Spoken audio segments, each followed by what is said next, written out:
Expropriation is not a strange phenomenon in the world, and also not South Africa.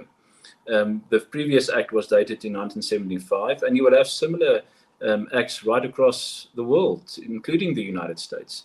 So where the differentiation comes that I would want to highlight in what we have currently with the Expropriation Act. Firstly, normally expropriation happens for a public purpose. The public purpose that you've listed there are legitimate public purposes. I've got a piece of land, there's important infrastructure that must go through that land, and then you get that, you do have that expropriation that may take place within a certain legal framework. So that is not controversial at all.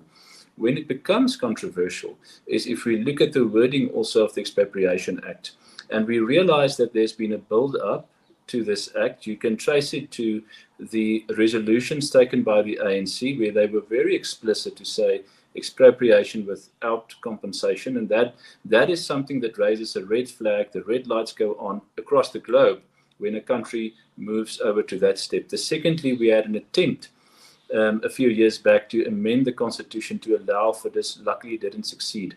The present act, it doesn't merely refer to public purpose. It then brings in, together with that, the notion of public interest. And that is defined very broadly. And together with that, they've established certain hurdles in the act so that it may appear that it's not as easy to simply take over land, that there are certain hurdles, and they list the factors.